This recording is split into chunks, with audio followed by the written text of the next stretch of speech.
Welcome, everyone. You reach Grandma Mo, and we cover the WNBA games that were played Friday night. So we had Friday nights on Ion, and this was the first game. We had Dallas playing Atlanta, and this game was played in Atlanta, and it was a close game until about somewhere in the third quarter, and then Atlanta started to pull away. Rhyne Howard hit some threes that gave them a cushion, and then they just never relinquished it. She hit some back-to-back three-point shots that she ended up with, let's see, 6 three-point shots she made. And that gave Atlanta the cushion they needed to get the win. So Atlanta gets the victory 100-78 over Dallas.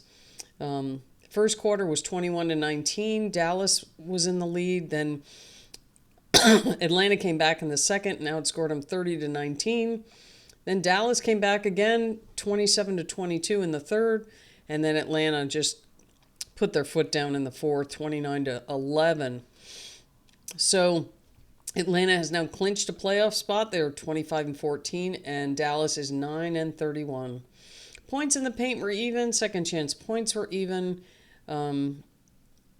Turnovers were close, and points off turnovers were close.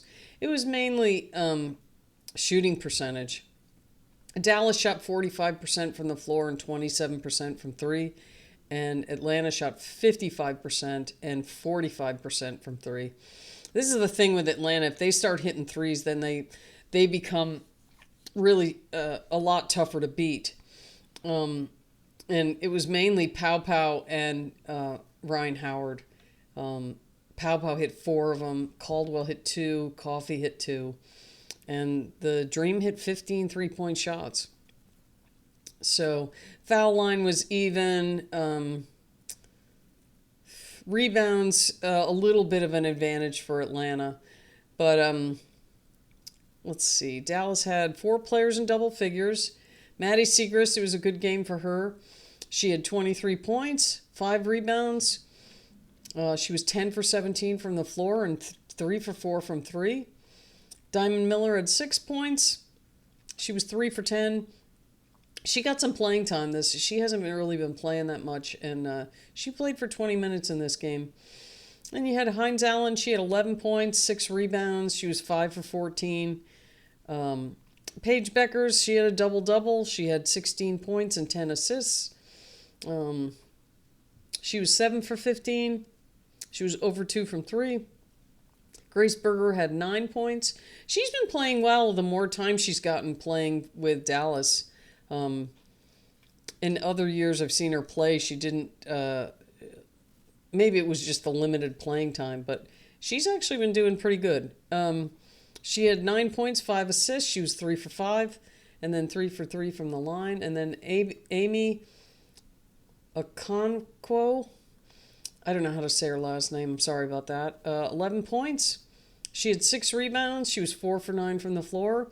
She had a pretty good game. And then Serena Sundell was in. I think this is the first time I've seen her play all year. But she didn't score. She played 12 minutes. And then Kristen Williams played 13 minutes. She had 2 points and an assist. She was 1 for 3. So going to Atlanta, Rhyne Howard led all scorers with 24 points. She had 5 assists and 4 rebounds. She also had 6 blocks. Atlanta as a team had 10 blocks, which, she had 6 of them, so she did the majority of the work there. She was 9 for 16 and 6 for 11 from 3. And this game was much better. She has had some games where she just starts jacking up threes, and they're forced, and it usually doesn't go well. But this game, it was much more in the flow of the game, and which is probably why the result was better. But Atlanta had 5 players in double figures. Naz Hillman had 4 points. She was 1 for 6. She had 5 rebounds, 3 assists. Brianna Jones had 16 points and 5 rebounds. She was 7 for 11. Alicia Gray, 19 points. She was 7 for 13. She was 1 for 5 from 3. She had 5 assists and 4 rebounds. Pow Pow, 14 points, 8 assists and 6 rebounds. She was 5 for 8. overall and 4 for 7 from 3. Good game for Pow Pow. She's definitely been a nice rookie addition to Atlanta. And she played 26 minutes. So Griner had 11 points, 2 assists, and 1 rebound. She was 5 for 8. Caldwell had 6 points. Nia Coffey had 6 points. And that rounds it out for Atlanta.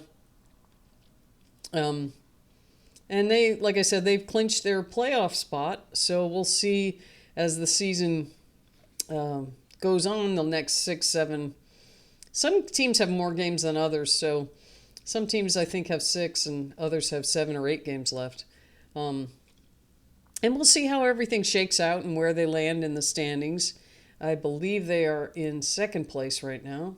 No, the Aces are in second place. They have one more win than Atlanta does. So Atlanta has clinched a playoff spot, and they are in third place. But they all have 14 losses. The Aces, the Dream, and the Mercury all have 14 losses. So, there's games to play. So we'll see what happens and see where the whole standings shake out. So that's it for this one. Thanks for watching, and we'll see you next time.